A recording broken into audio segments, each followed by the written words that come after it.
Salam alaikum aïzat talaba. Aujourd'hui, on va essayer de continuer les cours d'immunologie. On va voir aujourd'hui le chapitre des organes lymphoïdes. Alors, les organes lymphoïdes, comme introduction, ils sont constitués d'un ensemble de cellules qui sont organisées ou non sous forme d'organes. Donc, on peut retrouver des organes lymphoïdes centraux ou bien primaires et des organes lymphoïdes périphériques ou bien secondaires. On va essayer de faire une petite comparaison entre les deux types d'organes. Alors pour les organes lymphoïdes centraux, c'est des organes qui se développent très tôt durant la vie embryonnaire, alors que les organes lymphoïdes périphériques, leur développement est beaucoup plus tardif, il ne s'effectue qu'après la naissance. Pourquoi? Parce que les organes lymphoïdes secondaires, leur développement il dépend des stimulations antigéniques. C'est-à-dire ce n'est qu'après la naissance qu'il va y avoir ces stimulations antigéniques afin de développer les organes lymphoïdes périphériques et aussi la présence des organes lymphoïdes primaires. Alors que pour les organes lymphoïdes centraux, leur développement il est indépendant de toute stimulation antigénique. Les organes lymphoïdes centraux ils sont situés en dehors de toute pénétration, de toute voie de pénétration des antigènes, alors que les organes lymphoïdes secondaires, ils sont situés dans les voies de pénétration des antigènes, comme par exemple les muqueuses, la peau. D'accord? Pourquoi? Parce que les organes lymphoïdes périphériques, c'est des organes où a lieu la réponse immunitaire, alors que les organes centraux, c'est des organes où a lieu la maturation et l'apprentissage des cellules, afin qu'ils sachent reconnaître le soi du non-soi, et ils vont acquérir aussi des récepteurs membranaires de reconnaissance qui permettent cela. Ok?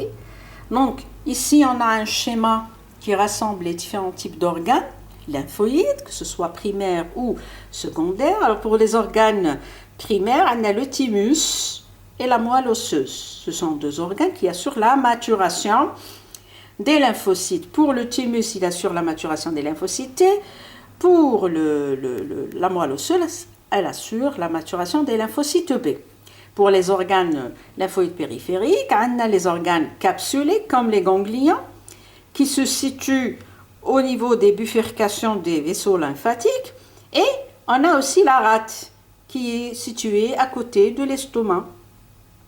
Et aussi, on a des organes lymphoïdes périphériques diffus qui sont associés aux muqueuses. Par exemple, les amygdales ici sont associés à la muqueuse buccale. On a les galtes aussi, les tissus lymphoïdes associés au tube digestif, etc. Okay?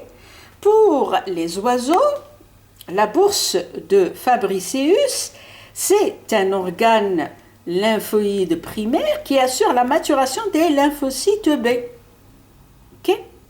Très bien, tout d'abord, on va voir le thymus. Alors, le thymus, comme introduction, ou bien comme définition, son nom provient d'un mot grec qui est le thymos.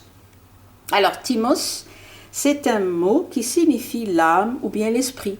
Les gens d'avant pensaient que l'âme provenait de cet endroit. Okay?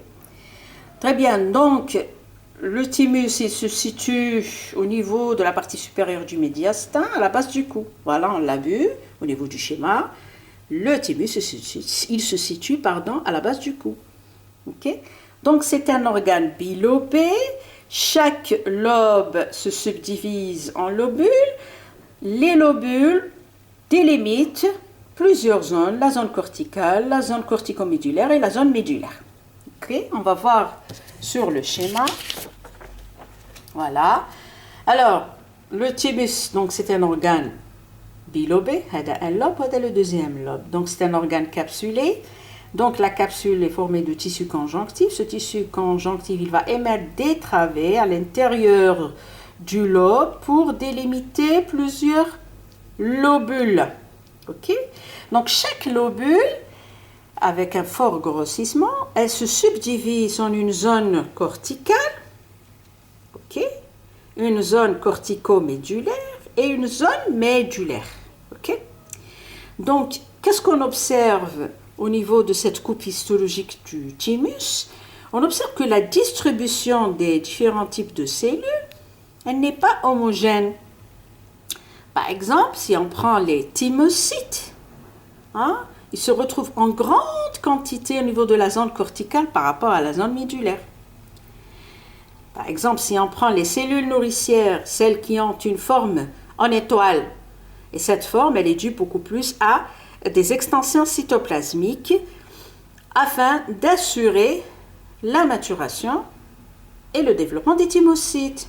Donc, c'est des cellules nourricières. Okay? Donc, ils se retrouvent en grande quantité dans la zone corticale, alors que dans la zone médulaire, ils se retrouvent à une faible quantité et leur forme, elle, change. Ils deviennent arrondis. Ok?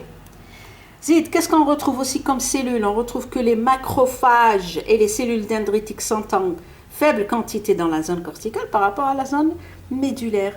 Donc, qu'est-ce que cela veut dire? Ça veut dire que cette distribution non homogène des thymocytes de la zone corticale vers la zone médulaire signifie qu'il y a une certaine sélection des thymocytes. Ça veut dire que les thymocytes qui ne réussissent pas leur examen de reconnaissance du soi et du non-soi, ils vont mourir. Ceux qui réussissent, ils vont y aller vers la médulaire. Ok? Donc, ceux qui n'ont pas réussi leur examen, ils vont mourir et vont se retrouver au niveau du corpuscule de Hassel. Auparavant, on pensait que ce corpuscule était le cimetière, bien sûr, des cellules qui vont subir la mort programmée, ou bien la mort par apoptose. Maintenant, les dernières recherches ont découvert que ce corpuscule libère ou produit une hormone appelée la TSLP pour sécrétion thymique stromale lymphopoïétine. Ok? Alors, cette hormone, elle déclenche la prolifération et la différenciation des thymocytes. Ok? Très bien, maintenant on va voir la fonction. L'étude anatomo-histologique du thymus, on va voir la fonction du thymus. Alors, le thymus, on a une fonction de prolifération, de maturation des thymocytes et aussi une fonction de sécrétion. C'est-à-dire, il va libérer pas mal de substances, par exemple des hormones thymiques, comme la thymuline, la thymosine, la thymopoïétine. C'est des hormones qui assurent la maturation des thymocytes. Aussi, il sécrète des cytokines, comme l'interleukine 7, l'interleukine 1, le TNF. Par exemple, le TNF, c'est lui qui va déclencher la mort programmée des thymocytes qui ne réussissent pas leur examen. Et aussi, le thymus peut libérer aussi des chimiokines. Par exemple, pour que les thymocytes de la zone corticomédulaire se déplacent vers la zone corticale, les cellules de la zone corticale vont libérer des chimiokines telles que les CCL12 afin d'attirer les thymocytes de cette zone vers la zone corticale. Par exemple, si les thymocytes de la zone corticale veulent se déplacer vers la zone médulaire, alors les cellules de la zone médulaire vont libérer des CCL25, c'est une chimiokine qui va attirer les thymocytes de la zone corticale vers la zone médulaire, et ainsi de suite. Ok?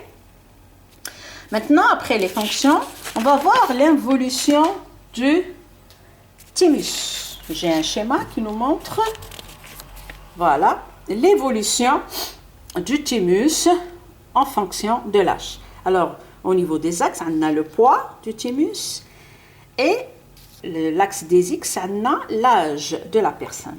Qu'est-ce qu'on remarque? On remarque que au cours de la période de la puberté, le poids du thymus atteint son maximum, à raison au-delà de 20 grammes, à raison à peu près de 135 grammes.